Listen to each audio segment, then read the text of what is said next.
In studio is Nikki Haley. Good morning, Nikki. It's great to be with you again.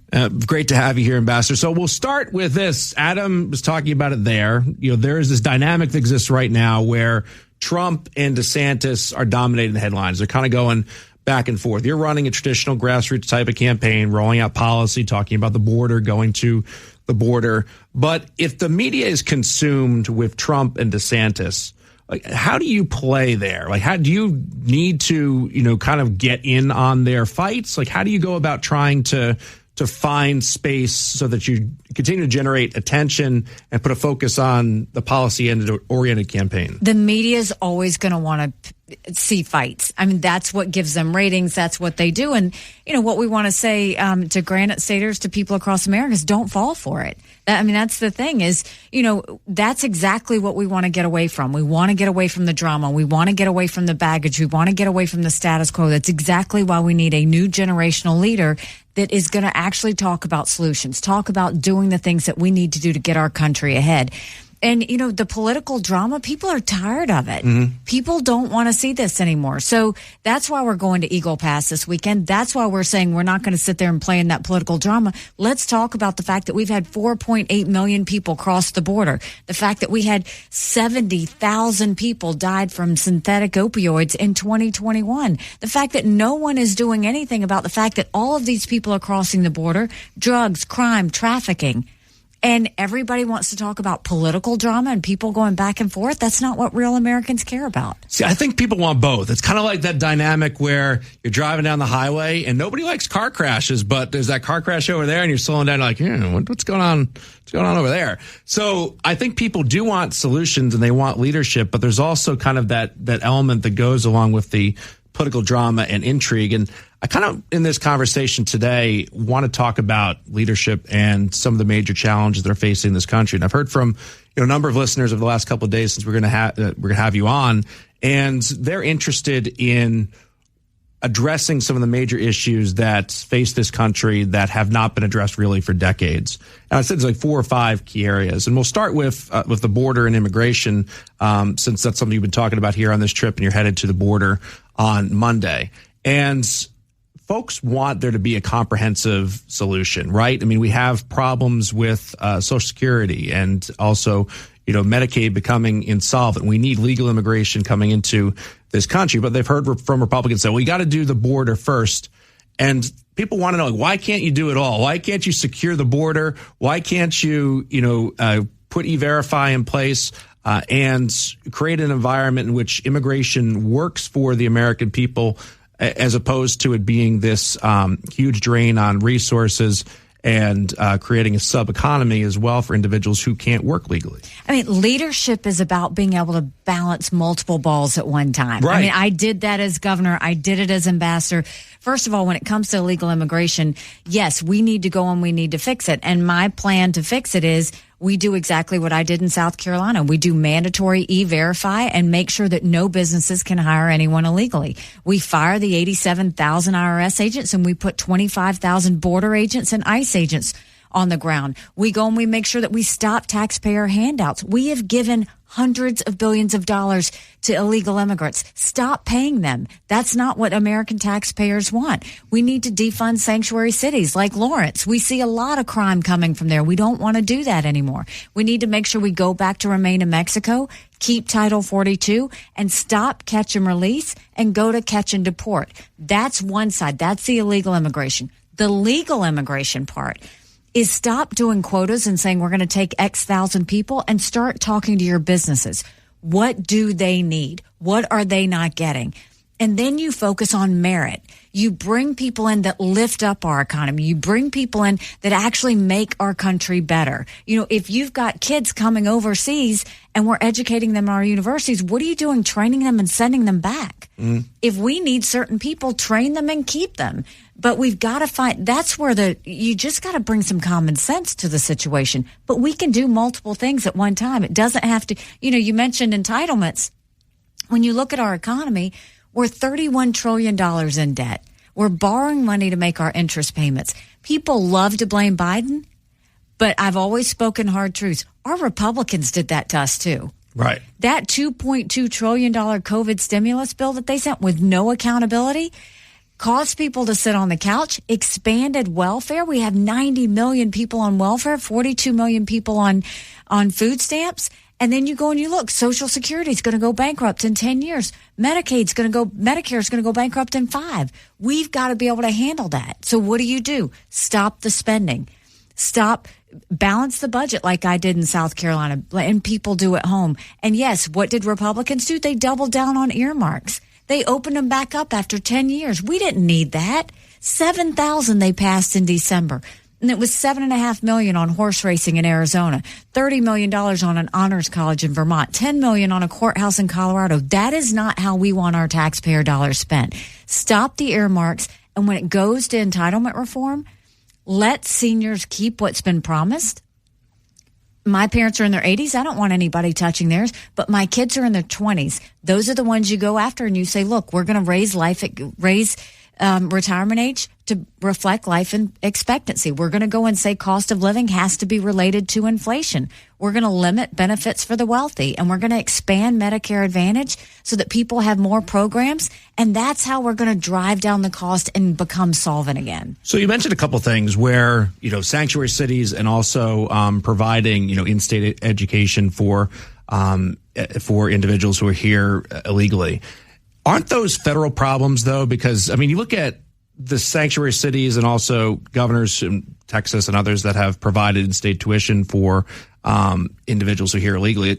If you have a sub-economy and you want to address an issue in making sure that you limit crime, have an educated workforce. The individuals are here as a result of federal failures, and a lot of the blame that goes towards sanctuary cities and those types of programs, isn't it as a result of no one wanting to address the problem that exists, where either you provide citizenship and allow for individuals to be here legally, or you have to remove them from the country? We are a country of laws. The second you stop being a country of laws, you give up everything this country's founded on. We have seen too much where people reward bad behavior. Mm-hmm. Stop rewarding bad behavior. My mom would always say, if people come here illegally and they don't follow the laws to come here, they won't follow the laws when they are here. If you haven't processed to come into this country, you can't be here. Period. You can't.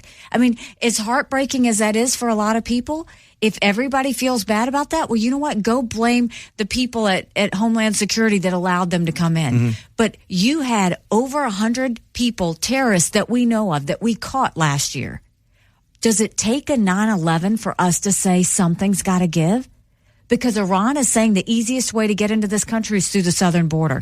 Don't wait for something like that to happen. None of these people were vetted. None of them. Mm-hmm. My parents are legal immigrants. I think the fabric of America is legal immigration. But that doesn't mean, we messed up, let's just keep who we've got. We don't know who they are. We don't know whether it's safe to have them here. And the number one job of a president is to keep Americans safe. And Joe Biden can't say he's done that. Right. That's been one of the major leadership failures of Biden's part, is not addressing this and taking a hold of it. But what do you, this kind of the age-old conversation that's gotten kicked, the cans kicked down the road for decades. What do you do with the individuals that are here, have been here illegally for many, many years? How, as president, do you address that? First of all, Congress has to get in a room and fix this. The days of them getting on TV and spewing how much they don't like things and then not being accountable and actually doing their job, that will stop when I'm president. So we have to have an immigration reform bill. We have to have it. They can't skip out on this. But when we do that, everybody wants to talk about DACA, right? Mm-hmm. DACA is dealt with after you pass immigration reform. DACA does not happen before you pass it. You have to have a carrot after the stick. They need to do their job. It's the reason why I want term limits. It's the reason why I say you got to have mental competency tests for people over 75. They've gotten so used to getting to D.C. and doing nothing. We've got to make sure. When I was governor of South Carolina, when we would have an issue like this, I'd bring Republicans and Democrats in and I'd say, we're not leaving until we figure this out. That now has to happen in D.C. That hasn't happened in a long time. Two other major topics we want to get to after the break. One, obviously, is going to come up as a result of the mass casualty event which took place in Nashville. What has to happen there to try to limit these events moving forward? We're also going to talk about economic equality as well. I am Chris Ryan. That's Nikki Haley. This is New Hampshire Today.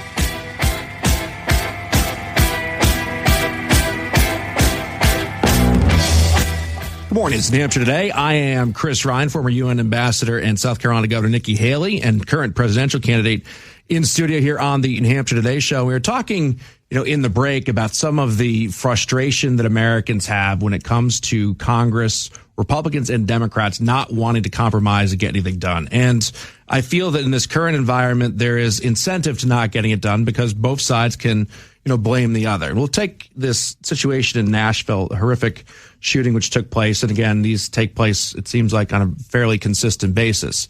And, if there's going to be movement on this, I feel like it's one of those compromise type things that nobody wants to compromise on. Maybe you or somebody else that believes that there shouldn't be an assault weapons ban has to say, well, maybe we look at assault weapons if this and this and this happens. But it doesn't seem like that ever gets anywhere, to the point where, we saw obviously the congressman from Tennessee who admitted that nothing is going to happen as a result of another mass carnage event. Well, something has to happen, but I'll first say, when we had our horrific church shooting in South Carolina, I feel for the people of not only Nashville, but Tennessee. It's a heartbreaking scenario for a state when that happens. And as a leader, your job is to kind of hold your state together and not let it fall apart and not let things happen. And the national media doesn't allow that to happen because they come in and they immediately want to define it. They immediately want to label it. Look, and then be gone in 24 to 48 hours. Absolutely. Right. And so the thing is, look, everybody wants to talk about guns, but let's talk about really what's at the heart of this. America has never addressed the cancer that is mental health. They've never addressed it. And you can look at the church shooting we had. You can look at every shooting we have. When are we going to deal with this issue? 1 in 4 people have a mental health issue. But if treated, they live a perfectly normal life. How is America dealing with mental health? Well, first of all, after COVID, you've got a lot of kids especially that have increased social anxiety, stress, and depression. Now you go and you take the fact there are not enough therapists to treat them. The ones that have chronic, severe mental health issues, they go and they put them in jail for 72 hours and then release them out on the street. If you can find a therapist, which you can't, when it's time to get treated, insurance doesn't cover it, so you can't get therapy, you can't get medicine. We have got to deal with mental health issues. No one is denying the fact that this individual had a severe mental health issue. But look at all the past shootings. Find me anyone that was just normal that went out and did that. You're not going to find it. Now, the first thing you do is let's go to the school shootings, because as a mom, the heartbreaking part is that you had children involved as well. There should be one entry into every school. There should be ballistic tape on every window and every door so that no one can ever shoot into a school. There should be a law enforcement officer in every single school. And then you should have not just a guidance counselor, you should have a mental health professional that does nothing but watch out for these kids. And when you see a problem, you identify it and you get them care. Let's start focusing on the real stuff. The easy conversation is to go to guns. But guess what? You can do any kind of gun ban, gun law you want. You can take it from guns from good people, and the bad people are still going to get the guns, and you're still going to have this issue if you don't deal with the heart of it, which is mental health and making sure we're securing our schools. I totally agree with you. And I've talked about mental health and advocated for mental health for many, many years. And I feel that that is the driving force behind these types of events. I also agree with you on school safety. But the fact of the matter is, and I don't think the gun is the focus, but I do think the gun's part of it, right? The gun is part of it. It's clear. And you have an individual who's a law-abiding citizen that was able to purchase 7 guns. And that law-abiding citizen also had mental health issues, but that did not preclude them from being able to purchase a gun in which they went in and killed, 6 people. So I agree that in proportionality, the other 2 issues are the biggest ones. But that also is a piece of it, no? And so how do you go about addressing the fact that this was a law-abiding citizen who purchased 7 guns, including AR-15, and then did that? So a law banning guns would make a lot of people feel good for a little bit of time until you have the next shooting. Why not go to the heart of the issue? The true heart of the issue is mental health. No one wants to deal with it because it's too hard. It's easy to go in and pass a law and say, okay, let's get rid of these kinds of guns or these kinds of guns. You're not dealing with the heart of it. So why are you doing the surface stuff when the real deep down issue is mental health? Find me a shooting that had someone that didn't have a mental health issue. If you care that much about saving lives, go there. That's the harder job. But we do that. You're not just stopping shootings. You're stopping crime. You're helping people get more educated. You're lifting people up that no one wants to pay attention to. That's the harder job. But I'm telling you, that's the one that America needs to commit to once and for all. We fix that cancer and you fix a whole lot of things in this country. But isn't compromise sometimes saying the 95% is the mental health and the school fortification type issues? But in order to get there, the left may want to have an assault weapons ban. Is that just is that too far for you? Or do you see that sometimes compromising have to be, taking that 5-10% of the proportion and saying, all right, I have to do this in order to get what I think is truly going to solve the problem. But is it a compromise when you're going and you're trying to make the 5% happy and you're not dealing with the 95% of the problem? Like, I think that you have, look, as governor and as ambassador, I didn't do the easy stuff. I went down to what was the core and the heart of the issue. That's the problem. So let's take the church shooting that we had in Charleston, right? Horrific. We lost 9 amazing people. But that guy never should have gotten a gun. First, he did have mental health issues, but he never should have gotten a gun because when he went to go file for it, there's a 72-hour wait period where the feds are supposed to look at his background and go back to the gun owner and say, this guy can have it or he can't have it. But we in this country, if the feds don't get back to a gun owner fast enough, the guy gets the gun. If the feds had done their job, he never would have gotten a gun because his name was flagged to not have one. Why can't people do their job? Why can't we go and focus on the mental health? Why is it so quick to take away from people who want to protect themselves from dangers like this and not deal with what the true danger is, which is the mental health issue and making sure that the Fed's doing their job in the first place? Yeah, and I think bureaucracy is a major challenge when it comes to so many of the major issues addressed in this country. We had a great conversation about 2 of the 5 major issues addressing the nation and trying to solve problems there, and I'm sure we'll get to the others in future appearances. Ambassador Haley, thank you so much for being here, and we'll talk again soon. Thanks. I hope your listeners will go to NikkiHaley.com, join our movement. Nikki Haley joining us here on Hampshire Day. I am Chris Ryan.